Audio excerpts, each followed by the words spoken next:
Hello everyone, welcome to Vidyaneer classes. जैसे कि आप सबको पता है 23 जून को फीमेल सुपरवाइज़र का एग्ज़ाम होने जा रहा है। उसी एग्ज़ाम की प्रिपरेशन के लिए हम ये सेशन लेके आए थे जहाँ पे हम 500 प्लस एमसीक्यूज़ को सॉल्व कर रहे हैं। लास्ट वीडियो में हमने 30 सॉल्व किए थे। आज हम स्टार्ट करें 31st से। ठीक है। 31st क्वेश्चन क्या है यहाँ पे? The constitution of India borrowed the scheme of Indian federation from the constitution of. हमने लास्ट वीडियो में भी ये डिस्कस किया था कि हमारी कॉन्स्टिट्यूशन में काफ़ी ऐसे पार्ट्स हैं जो हमने वर्ल्ड की बाकी कंट्री से इंस्पायर होके लिए हैं। जो ये इंडियन फेडरेशन का पार्ट है ये हमने कौन सी कॉन्स्टिट्यूशन से लिया है? Constitution of Canada. Option B is the correct answer. अब नेक्स्ट क्वेश्चन पे आते हैं। The inspiration of liberty equality and fraternity was derived from. ये भी सेम कंसेप्ट का क्वेश्चन है। ये जो तीन आइडियाज़ हैं ये हमने कहाँ से लिए हैं? तो ये आइडियाज़ कहाँ से लिए गए थे? फ्रेंच रेवोल्यूशन से। The correct answer is B, French revolution. ठीक है। नेक्स्ट क्वेश्चन पे आते हैं। The Indian constitution comprises of. जो हमारा कॉन्स्टिट्यूशन है इंडिया का, उसमें टोटल क्या क्या आता है? 395 आर्टिकल्स हैं, 22 पार्ट्स हैं और 12 शेड्यूल्स हैं। Answer option one is the correct answer. और ये इंपॉर्टेंट क्वेश्चन है। ठीक है, पॉइंट कर नोट कर लेना। नेक्स्ट पे आते हैं। The fundamental duties have been added in the constitution by 42nd amendment act 1976 in accordance with the recommendation of. यहाँ पे पूछा है जो फंडामेंटल ड्यूटीज़ हैं उनको ऐड किया गया था कौन सी अमेंडमेंट से? 42nd। बट कौन सी कमेटी की रिकमेंडेशन पे? फंडामेंटल ड्यूटीज़ बेसिकली वो मॉरल ऑब्लिगेशंस हैं जो सिटीजन्स को फॉलो करनी होती हैं। आती हैं ये आर्टिकल 51A में। जब कॉन्स्टिट्यूशन इनेक्ट हुआ था हमारा, उस टाइम ये नहीं थी कॉन्स्टिट्यूशन में। इनको बाद में कैसे ऐड किया था? By 42nd amendment act on recommendation of Swaran Singh committee.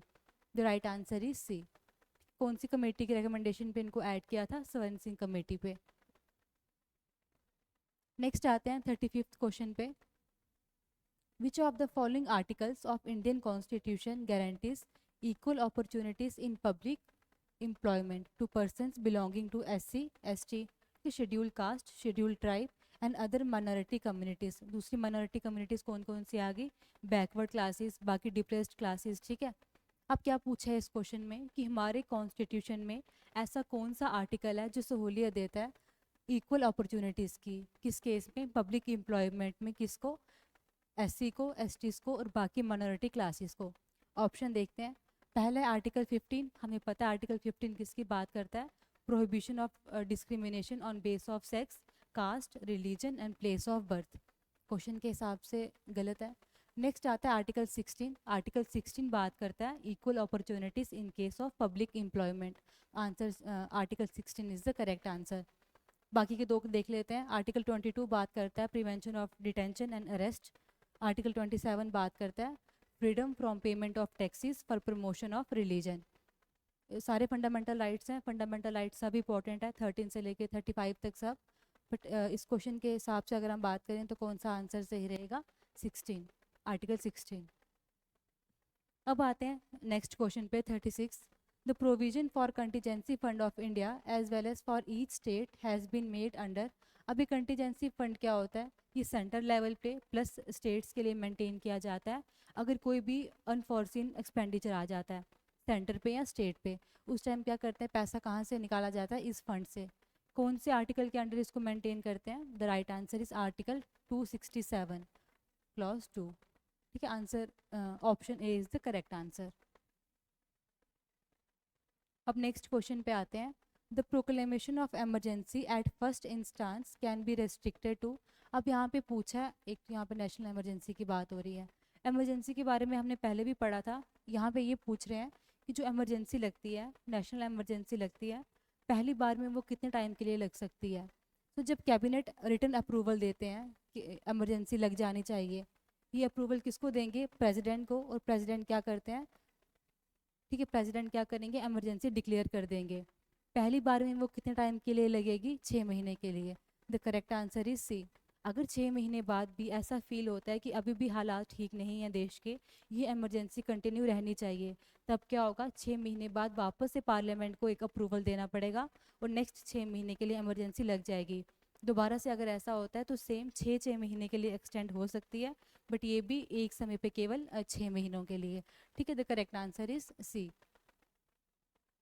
अब नेक्स्ट पे आते हैं, which one of the following resigned as vice president to contest for the office of president. अब यहाँ पे क्या पूछा है कि जो नीचे ऑप्शंस दिए हैं इनमें से कौन ऐसे हैं जिन्होंने वाइस प्रेसिडेंट की पोस्ट से रिज़ाइन कर दिया था ताकि वो प्रेसिडेंट की इलेक्शन में खड़े हो सके। तो यहाँ पे बात हो रही है वीवी गिरी की। कि इनके बारे में एक और पॉइंट है, जब ये पहले वाइस प्रेसिडेंट बने थे इससे पहले, तब जाकिर हुसैन प्रेसिडेंट थे, उनकी ड्यूरिंग द ऑफिस डेथ हो गई थी। तब वीवी गिरी क्या बने थे, एक्टिंग प्रेसिडेंट। और वीवी गिरी इंडिया के पहले एक्टिंग प्रेसिडेंट हैं। प्रेसिडेंट होने में और एक्टिंग प्रेसिडेंट होने में फ़र्क है। ठीक है, एक तो वो पॉइंट था, और इस क्वेश्चन के हिसाब से भी यही आंसर है, वीवी गिरी। ये जब दूसरी बार वाइस प्रेसिडेंट बने इन्होंने रिज़ाइन कर दिया ताकि ये प्रेसिडेंट की इलेक्शन में खड़े हो सकें, और बाद में ये जीत के प्रेसिडेंट भी बने। ठीक है, option B is the right answer. Next आते हैं 39th क्वेश्चन पे, minimum age required to contest for presidentship is. Minimum age जो चाहिए एज ए प्रेसिडेंट आपको इलेक्शन में खड़े होने के लिए, प्रेसिडेंट की इलेक्शन में खड़े होने के लिए, तो कितनी एज होती है, 35। वाइस प्रेसिडेंट के लिए और प्रेसिडेंट के लिए 35 होती है। अगर आपको प्राइम मिनिस्टर के लिए कितनी एज चाहिए मिनिमम, अगर तो आप लोकसभा से हो तो 25 ईयर्स, अगर आप राज्यसभा से हो 30 ईयर्स। ठीक है, तो यहाँ पे करेक्ट आंसर क्या होगा, 35। Option B is the right answer. अब नेक्स्ट क्वेश्चन पे आते हैं, एट प्रेजेंट अभी के लिए the Rajya Sabha consist of dash members. तो कितनी मेंबर्स हैं अभी, कितनी सीट्स हैं राज्यसभा में, 245। और अगर लोकसभा का आ जाए तो कितनी सीट्स हैं, 543। हो गया, नेक्स्ट पे चलें। The Lok Sabha is called in session for at least how many times in a year. हमने कल भी पढ़ा था 3 सेशंस होती हैं, बट एट लीस्ट जो मिनिमम आपको मतलब लोकसभा को सेशन बिठानी पड़ती है, कितनी बार, ट्वाइस। ठीक है, 2 बार एक साल में, और जो मिनिमम गैप है वो कितना, मैक्सिमम गैप कितना रह सकता है 2 सेशंस के बीच, 6 मंथ्स का। The correct answer is a. Next question पे आते हैं, who was the first leader of opposition in the Rajya Sabha. अब जो ये हाउसेज होते हैं लोकसभा और राज्यसभा, दो मेन पार्टीज होती हैं, एक तो जो मेजोरिटी में है जिनकी सरकार है, और दूसरी कौन सी होती है, जो अपोजिशन की लार्जेस्ट पार्टी है, उसको हम रेडीमेड गवर्नमेंट भी कहते हैं। तो पहले लीडर कौन थे अपोजिशन के in case of Rajya Sabha, Kamlapati Tripathi, और अभी कौन है ये, कले अर्जुन। ठीक है,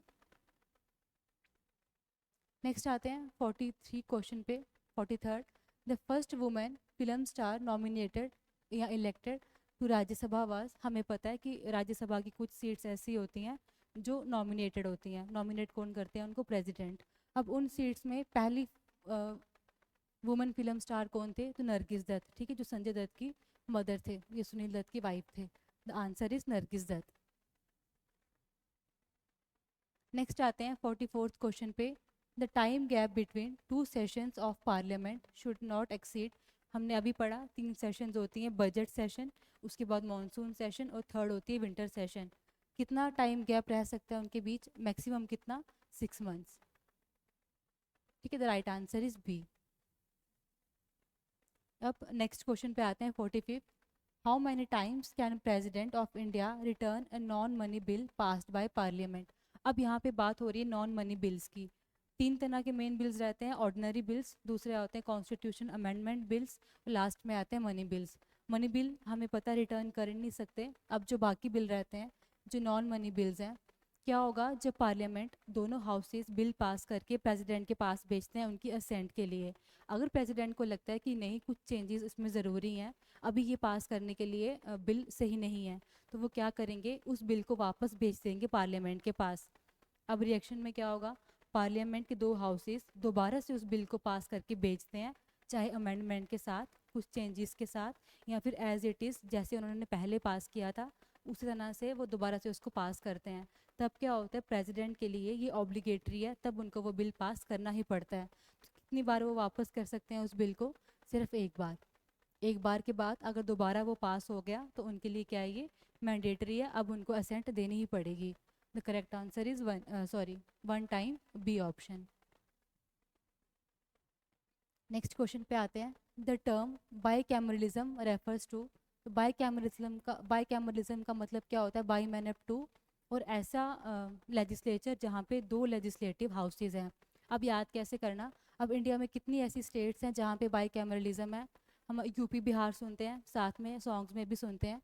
तो यूपी बिहार जाना है मैट खरीदने के लिए। ओके, ठीक है। यूपी बिहार महाराष्ट्र आंध्र प्रदेश तेलंगाना उड़ीसा कर्नाटक, ये ऐसी स्टेट्स हैं जहाँ पे क्या है, इंडिया में बाईकैमरलिज्म है, दो हाउसेज है। बाईकैमरलिज्म क्या होगा? जहाँ पे दो लेजिस्लेटिव हाउसेज रहेंगे। एक दो तीन चार पाँच छः सात, सात ऐसी स्टेट्स हैं। नेक्स्ट आता है 47वां क्वेश्चन। एनी डिस्प्यूट, कोई भी झगड़ा regarding the violation of fundamental rights, जो किसके रिगार्डिंग है? फंडामेंटल राइट्स की वायोलेशन के, कैन बी प्रेजेंटेड। ये भी हम लास्ट दो तीन बार वीडियो में हमने देख लिया है। जब भी हमारे फंडामेंटल राइट्स इन्फ्रिंज होते हैं, हमें लगता है कि उनकी वायोलेशन हो गई है, सिटीजन डायरेक्ट कहाँ जा सकता है? सुप्रीम कोर्ट भी जा सकते हैं और हाई कोर्ट भी जा सकते हैं। तो करेक्ट आंसर क्या रहेगा? इधर इन द सुप्रीम कोर्ट, हम सुप्रीम कोर्ट तक भी जा सकते हैं और हाई कोर्ट भी जा सकते हैं। तो C is the correct answer. Next आता है 48th question. The design of national flag was adopted by the constituent assembly of India in, तो जो हमारा नेशनल फ्लैग था, जो आज हम देखते हैं ना, ट्राई कलर है, तीन स्ट्रिप्स हैं, बीच में अशोका चक्र है, वो कब लिया था? जुलाई 1947। इसके अलावा जो हमारा राष्ट्रगान है और राष्ट्रगीत है, ठीक है ना, नेशनल एंथम और नेशनल सॉन्ग, उनको कब अडॉप्ट किया था? In the year 1950। ये बेसिक से क्वेश्चंस हैं, इतना तो पता ही होना चाहिए। अब नेक्स्ट आते हैं 49th क्वेश्चन पे। Who among the following is are not appointed by the president of India, तो यहाँ पे उन्होंने क्या पूछा है कि जो हमारे प्रेसिडेंट हैं इंडिया के, वो किन किन पोस्ट को, किन किन ऑफिसर्स को अपॉइंट करते हैं। शॉर्ट में एक बार देख लेते हैं। जो हमारे प्राइम मिनिस्टर है उनको प्रेसिडेंट अपॉइंट करते हैं। Chief justice of India, UPSC के चेयरमैन मेंबर्स, उसके बाद अटॉर्नी जनरल ऑफ इंडिया, इन सबको कौन अपॉइंट करता है? प्रेसिडेंट। फाइनेंस कमीशन को अपॉइंट करती है प्रेसिडेंट, ठीक है। चीफ जस्टिस को, ऑप्शंस पे आते हैं, एम्बेसडर्स एंड हाई कमिश्नर्स कौन अपॉइंट करते हैं? इनको प्रेसिडेंट, ठीक है, ये सही है। अब इन्होंने पूछा है जो अपॉइंट नहीं करते हैं, ठीक है, जो नहीं करते हैं हमने वो बताने हैं। चीफ जस्टिस ऑफ इंडिया, ये भी हमने अभी डिस्कस किया, इनको भी प्रेसिडेंट अपॉइंट करते हैं। प्राइम मिनिस्टर, आर्टिकल 75, इनको भी कौन अपॉइंट करता है? प्रेसिडेंट। लास्ट ऑप्शन है एडवोकेट जनरल। एडवोकेट जनरल एक स्टेट लेवल की पोस्ट है, ठीक है, ये लीगल एडवाइज़र रहते हैं स्टेट लेजिस्लेशन के, स्टेट गवर्नमेंट के। इनको कौन अपॉइंट करता है? Governor. The correct answer is D, ठीक है। इनको प्रेसिडेंट नहीं करते, प्रेसिडेंट करते हैं अटॉर्नी जनरल को। The correct option is D. अब आते हैं आज के लास्ट क्वेश्चन पे। The head of criminal courts with in the district is, अब यहाँ पे पूछा है जो क्रिमिनल कोर्ट्स हैं, डिस्ट्रिक्ट लेवल की ये कोर्ट है, इनमें हाईएस्ट कौन है, हाईएस्ट रैंक इसकी है? एक बार शॉर्ट में समझते हैं। हमें पता है जो अपेक्स कोर्ट है हमारा, वो कौन सा है? Supreme court. सुप्रीम कोर्ट के बाद नीचे आता है हाई कोर्ट, हाई कोर्ट के बाद नीचे आते हैं डिस्ट्रिक्ट कोर्ट, या हम इनको कहते हैं सेशन कोर्ट। सेशन कोर्ट के बाद ये जो डिस्ट्रिक्ट लेवल के कोर्ट्स हैं, एक आते हैं सिविल साइड पे, दूसरे आते हैं क्रिमिनल साइड पे। क्रिमिनल साइड की अगर हम देखें, यहाँ पे आएगा पहले चीफ मजिस्ट्रेट का कोर्ट, इनसे नीचे आते हैं मजिस्ट्रेट के कोर्ट, ठीक है, ये आ गई क्रिमिनल साइड। अगर हम सिविल साइड पे आए, ऊपर आता है यहाँ पे मजिस्ट्रेट का कोर्ट, नीचे आता है मुंसिफ का कोर्ट, ठीक है। यहाँ पे उन्होंने किसके बारे में पूछा हुआ है? क्रिमिनल कोर्ट्स के बारे में। तो क्रिमिनल साइड पे हाईएस्ट कौन सा होता है? चीफ मजिस्ट्रेट का कोर्ट, ठीक है, चीफ जुडिशियल मैजिस्ट्रेट, और इसके नीचे आता है मैजिस्ट्रेट, ठीक है। नेक्स्ट क्वेश्चन पे आते हैं। Do the state legislatures have any authority to propose amendment to the constitution? Again amendment के बारे में हमने पहले भी काफ़ी बार डिस्कस कर लिया है। आर्टिकल 368 बात करता है अमेंडमेंट की। आर्टिकल 368 किसको एम्पावर करता है? पार्लियामेंट को। तो आप आंसर करने की ट्राई करो। इन्होंने पूछा है क्या स्टेट लेजिस्लेचर्स के पास ये पावर है कि वो कोई चेंज कर सकते हैं कॉन्स्टिट्यूशन में? तो answer will be no.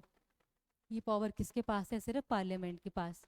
So this was all for today, thanks for watching. I hope आपको कोई हेल्प मिली हो इस कंटेंट से।